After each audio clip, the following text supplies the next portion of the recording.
The ancient sword that saved the kingdom. Long ago, in the heart of the Edo kingdom, there was a small but prosperous village called Uga. It was known for its skilled blacksmiths, brave hunters, and rich farmlands. In the royal palace stood a legendary relic, the sword of Igatolo, forged by the first Oba's own hands. The sword was more than a weapon, it was said to carry the blessings of the ancestors, granting victory to whoever wielded it with a pure heart. For centuries, the sword rested in the sacred hall of the palace, untouched except during great festivals. It was believed that as long as the sword remained in the kingdom, no enemy could conquer Edo land. One rainy night, news reached the palace. A fierce warlord from the north, Ogajuwa the Conqueror, marches toward Edo with 1,000 warriors. The Oba Igedaro, summoned his chiefs and warriors. "We must defend our land," he declared. "The ancestors are with us, but we must act with courage."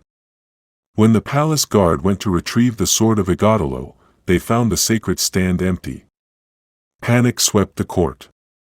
The sword had been stolen.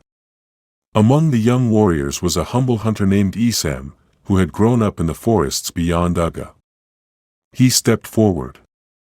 "Your Majesty, if you permit me, I will search for the sword. I know the paths no man dares to tread." The Oba nodded gravely. "Go, my son, and may the spirits of our land guide your steps." Isam's journey took him deep into the Ovia forest, where the air was thick with mist and the cries of unseen creatures echoed.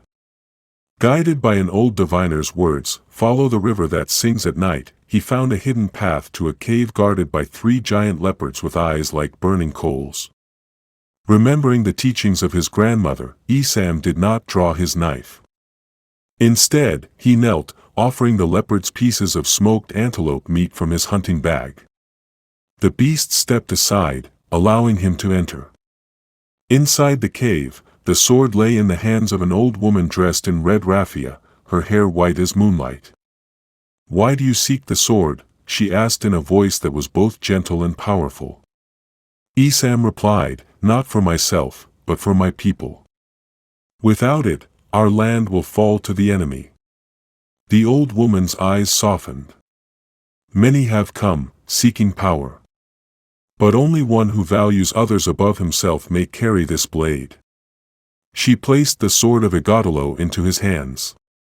It felt warm, almost alive. Isam returned to the palace at dawn, just as Ogajuwa's army reached the city gates.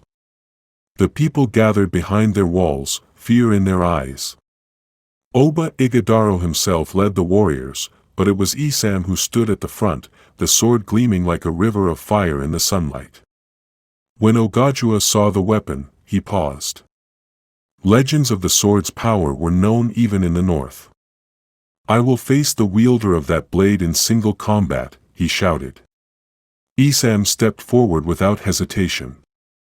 The duel was fierce, but the sword moved like an extension of his spirit, each strike guided by unseen hands.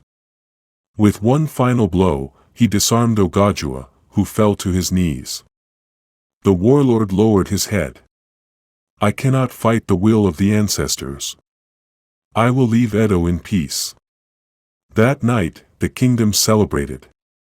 Songs were sung of the young hunter who had faced danger without greed or pride.